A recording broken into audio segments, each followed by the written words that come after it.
ನಮಸ್ಕಾರ ವೀಕ್ಷಕರೇ, ಆರ್ಆರ್ ಕನ್ನಡ ನ್ಯೂಸ್ಗೆ ಸ್ವಾಗತ. ನಾನು ಮೋಹನ್.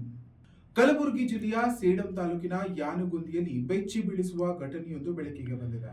ಹೌದು, ದಲಿತ ಎಂಬ ಕಾರಣಕ್ಕೆ ದೇವಸ್ಥಾನದಲ್ಲಿದ್ದ ಸ್ವಾಮೀಜಿಯನ್ನ ಹೊರಗೆ ಎಳೆದು ಥಳಿಸಲಾಗಿದೆ ಎಂಬ ಗಂಭೀರ ಆರೋಪ ಕೇಳಿಬಂದಿದೆ. ಹಲವಾರು ವರ್ಷಗಳಿಂದ ದೇವಸ್ಥಾನದಲ್ಲಿ ವಾಸವಿದ್ದು ಸೇವೆ ಸಲ್ಲಿಸುತ್ತಿದ್ದ ಸ್ವಾಮೀಜಿಯ ಮೇಲಿನ ಈ ದೌರ್ಜನ್ಯ ಸ್ಥಳೀಯರಲ್ಲಿ ಆಕ್ರೋಶ ಮೂಡಿಸಿದೆ. ಈ ಕುರಿತಾದ ಮಾಹಿತಿ ಇಲ್ಲಿದೆ.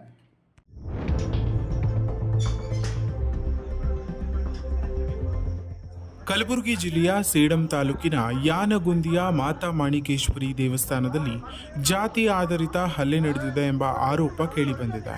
ಹೌದು, ತೆಲಂಗಾಣ ಮೂಲದ ಬಂಡಿ ಬಾಲಕೃಷ್ಣ ಎಂಬ ಸ್ವಾಮೀಜಿಯನ್ನ ದೇವಸ್ಥಾನ ಟ್ರಸ್ಟ್ ಸದಸ್ಯರು ಹೊರಗೆ ಎಳೆದು ಥಳಿಸಿರುವ ಘಟನೆ ವರದಿಯಾಗಿದೆ. ಬಾಲಕೃಷ್ಣ ಅವರು ಕಳೆದ 7ರಿಂದ 8 ವರ್ಷಗಳಿಂದ ದೇವಸ್ಥಾನದಲ್ಲೇ ವಾಸವಿದ್ದು ಸೇವೆಯನ್ನ ಸಲ್ಲಿಸುತ್ತಿದ್ದರು.